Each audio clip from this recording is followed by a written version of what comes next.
नमस्कार जी, मैं मंजू। अगर आप चाहते हैं कि ये शुभ पान का प्लांट जो आपके घर हमेशा मनी प्लांट की तरह हरा भरा रहे, तो मेरे तरीके से अगर केयर करें तो ये ज़रूर आपके घर में ये बना रहेगा। तो ये प्लांट का पौधा देख रहे हैं, ये 1 साल 2 महीने का हो चुका है। और मैंने किस तरह से इसकी केयर की है, वैसे मैंने इस पर पहले भी वीडियोस बनाए हुए हैं, और किस तरह के पोट में इसे ग्रो करना है ताकि ये हमेशा ही अच्छा रहे। तो सबसे पहले मैं ये चीज़ बता दूं कि जो पान का ये बेल होती है, इसे एक्सट्रीम टेम्परेचर बिल्कुल भी पसंद नहीं है। तो इसकी पत्तियां देखिए कितनी बड़े बड़े साइज़ की पत्ते हैं इसके। तो एक्सट्रीम टेम्परेचर से मतलब चाहे वो समर का हो चाहे विंटर का हो, जैसे विंटर की बहुत ज़्यादा ठंड, समर का बहुत ज़्यादा हाई टेम्परेचर, तो वो एक्सट्रीम टेम्परेचर विंटर का भी हो गया और समर का भी हो गया। तो विंटर के टाइम मैंने इसकी केयर कैसे की थी, तो मेरे यहाँ दोनों ही तरह की प्रॉब्लम हो जाती हैं। विंटर में कुछ टाइम बहुत ज़्यादा ठंड हो जाती है, और समर में तो बहुत ज़्यादा हाई टेम्परेचर जो है 50 के करीब चला जाता है। तो उस टाइम भी इस प्लांट को बड़ी प्रॉब्लम होती है। तो मैंने दोनों ही बारी क्या किया कि जब ये इसे नेट के नीचे रखा है, विंटर में भी नेट के नीचे, और डायरेक्ट सनलाइट से इसे बचाना है, सीधी धूप से इसे बचाना है। तो अब वीडियो बना रही हूँ इसलिए मैं इसे बाहर लेकर आई हूँ। तो पत्ते तो देखिए साइज़ इतना बड़ा बड़ा। तो ये मैंने नर्सरी से कैलकटा पान है इसकी वैरायटी, 80 रुपीज़ का ख़रीदा था। और मैंने पिछले साल लास्ट ईयर इतने ढेरों सारे इसके जो प्लांट्स बनाए, और मैंने पोट में ग्रो किए। तो बरसात के टाइम इसकी ग्रोथ जो है बहुत ही अच्छे से होती है, और खूब सारे नए प्लांट्स आप इसके तैयार कर सकते हो। और बरसात के टाइम इसकी जो ये एरियल रूट्स देख रहे हैं, ये खूब निकलती हैं। तो यहाँ से कट करो और मिट्टी में दबा दो, या फिर जैसे मनी प्लांट ग्रो करना सिखाया ना, यहाँ से कट करो, यहाँ से कट करो, और एक पत्ता रहना चाहिए और ये बीच का हिस्सा नोड रहनी चाहिए। तो उससे भी ये तैयार हो जाते हैं, पर लंबा टाइम लगता है। तो ये जो मैंने जो लगाया है, ये मैंने मिट्टी के पोट में, तो मैंने इसमें ग्रो नहीं किया था, लेयरिंग से इससे तैयार हो गया था। तो एक्चुअल में जो मैंने प्लांट तैयार किया था पान का, वो मैंने प्लास्टिक के पोट में उसे ट्रांसप्लांट किया था, जो मैं नर्सरी से ख़रीद के लाई थी। तो कुछ दिन जब मैं ख़रीद के लाई थी, तो इसी पोट में, मिट्टी के पोट में, ये पोट भी मैं नर्सरी से मिट्टी का ये ख़रीद के लाई थी।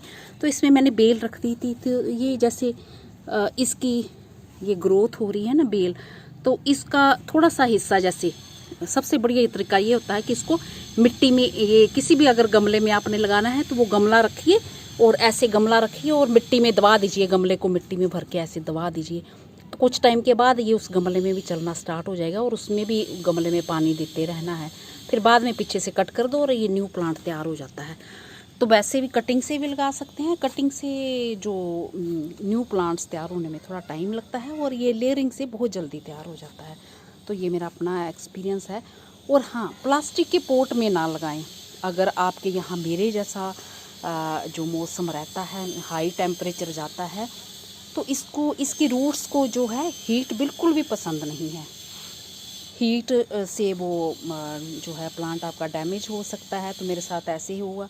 जो 3-4 पोट में मैंने जो लगाया था प्लास्टिक के पोट में, तो वो मेरे गर्मियों में सब प्लांट मर गए। और ये ये जो देख रहे हैं ना, 1 साल 2 महीने का पौधा हो गया है इसमें मिट्टी के पोट में, तो ये मेरा चल निकला अच्छा। बस विंटर में ये है कि इसकी ग्रोथ नहीं होती, और जैसा था वैसा ही रहा, मतलब पत्तियाँ थोड़ी डल सी होगी ये। और बरसात के टाइम फिर, और समर के टाइम भी ऐसा ही था, और फिर बरसात के टाइम इसकी बहुत ही बढ़िया अच्छे से ये ग्रोथ होती है। हालांकि इधर उधर चिपक गया, और कुछ एक पत्तियाँ तो हमने ये टूट भी गई, कुछ कटिंग मैंने किसी को इसकी ये दे भी दी है। तो बहुत ही शानदार तरीके से इसकी ग्रोथ तो आप देख ही रहे हैं। तो यही सब इसकी केयर करनी है, और किसी भी तरह की मिट्टी में ये ग्रो हो जाता है। तो मैं आपको मिट्टी बनाने का तरीका बता ही देती हूँ। एक हिस्सा आप मिट्टी का ले सकते हैं, एक हिस्सा कोकोपीट, अगर कोकोपीट नहीं मिलाना चाहते तो फिर सैंड मिला सकते हैं, और एक हिस्सा कोई भी खाद, गोबर की खाद मिला लो, चाहे वर्मी कंपोस्ट मिला लो। तो यही सब मिलाना है। और मैंने 1 साल से इसमें कोई भी फर्टिलाइज़र नहीं दिया है, बस जो मिट्टी बनाई थी इस तरह से उसी में ही ग्रो किया है। और ये देखिए तेज़ धूप पड़ रही है मेरे यहाँ, इतने बड़े बड़े पत्ते। और जब ये जो ये बोरी है ना, बोरी प्लास्टिक की, ये रोड में मैंने ये बोरी बांध दी है और इस पे ये जैसे चढ़ा दी है, तो ये इसकी रूट्स ने ये ऐसे पकड़ लिया है और इसको मॉइस्ट रखना है, हल्का मॉइस्ट, और ड्रेनेज सिस्टम बढ़िया। तो ये बहुत ही अच्छे और बढ़िया तरीके से ये चलता है। इतनी बड़ी बड़ी पत्तियां हैं इसकी। तो पिछली बारी मैंने क्या है कि साल भर के लिए एक नेट का टुकड़ा लगाए रखा, तो उसका मुझे बहुत ही फ़ायदा था। तो ये पान का प्लांट भी पूरा टाइम उसी के नीचे रहता था। हालांकि दिन की इसे गर्माहट पूरी मिलती थी, डायरेक्ट सनलाइट नहीं मिलती थी, पर पतला नेट था तो पूरी गर्माहट मिलती थी। तो वो फिर बरसात के टाइम जहाँ गर्मियों में पता नहीं तेज़ हवाओं से फट गया। तो मैंने किस तरह की जगह में रखा है ये बताती हूँ। तो कई सारे वीडियोस में आप ये टुकड़ा देखते होंगे, तो इसी के नीचे मैंने ये पान का पौधा रखा है ऐसे करके। ये एक बड़ा प्लांट है चांदनी का, और ये ऊपर तार से यहाँ बांध दिया है और यहाँ ऐसे करके। तो बस इसको, ताकि ये देखा ना आपने, ये गर्माहट भी मिलती रहती है और छाया भी, जैसे डायरेक्ट सनलाइट से ये बच जाता है। ये इस तरह से ये ऐसे कुछ टुकड़ा रख सकते हैं। अगर पूरा ऊपर नेट लगा हो तब तो बहुत ही बढ़िया है। तो इस तरह से आपने रखना है। जिसमें कि मैंने कोरियोप्सिस की पौध दिखाई थी, ये इसके साथ ही मैंने कोरियोप्सिस की पौध रखी हुई है। तो मैं कोरियोप्सिस कहना चाहती थी, मैं गलती से सिनरेरिया बोल गई। तो ये बस ऐसे नेट के जैसे कि हल्की धूप भी इसको मिल रही है और छाया भी मिल रही है। तो मेरा ख्याल है मेरे तरीके की केयर आप समझ गए होंगे, और मिट्टी के पोट में ही लगाएं अगर मेरे जैसा टेम्परेचर है।